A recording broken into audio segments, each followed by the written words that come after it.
Pale mbele mambo yanachemka between the Rigathis group na Kindiki's group. Kila mtu anataka kuoneshana nguvu zake kwenye zimefika. I'm wondering who will win na mwenye taluzi itakuwa aje. Aki nakwambia he will be trolled. Tukiendelea kuona vile kunaendelea, tujue kuwa like Rigathi ameamua lazima win. Kindiki naye ameamua lazima win. Sasa yani everyone in the country is looking up to Mbere aone vile mambo yataenda. I know even Mr. President is looking at this.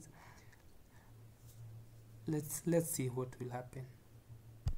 Nake president etagwatia na deputy president etagwatia na CS etagwatia ate muthiete ko guko muri gwetagwatia utuko ne tori andwe rocio tugaukire ao auke nore ko mweri 27 nore ko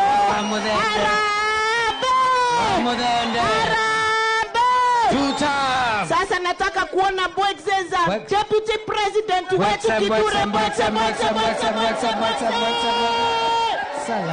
Atigaine moria ye runa neguo numetwe wanani motimbe Bwekze. I'm so eager to see how things will go because I've seen the opposition leaders, they decided to camp earlier, but the government on the other side, they have seen like the crowd is swayed onto the opposite side, and now they have sent all the whole machineries to see whether they will rescue the day.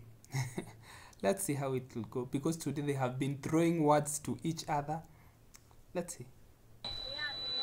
Ate auga goko aukia mwere mutachagua Muzende, mutachagua Muzende.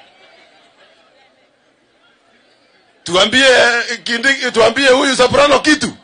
Tumwambie kitu. Wewe soprano wewe. Wewe soprano wewe. Wewe soprano wewe. Kwanza kitu ya kwanza wewe ni nominated deputy president. Ule mtu tunajua kama deputy president ya watu ni mtu anaitwa Rigiji hapa. Ukweli ama uongo? Kamomo ukweli ama uongo? Wakati tutahitaji nominated deputy president, members of parliament akina Karen Namo, tutakuita wewe Kindiki wewe. Lakini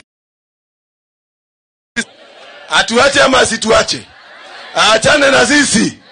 Wewe Kindiki unakuja huku unatusi Rigiji.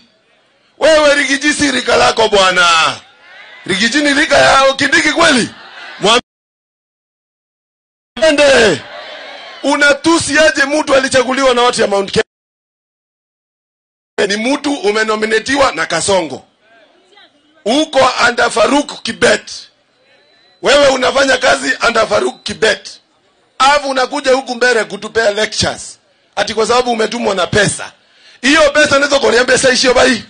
Si tutakula hiyo pesa? Muonyeshe tutakula hiyo pesa, tutakula. Hiyo pesa tukule.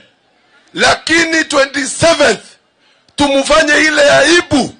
Ile inafaa ili tupate heshima ya Mumbere na tupate heshima. Sawa? Wangapi tumepromise hiyo maneno bana?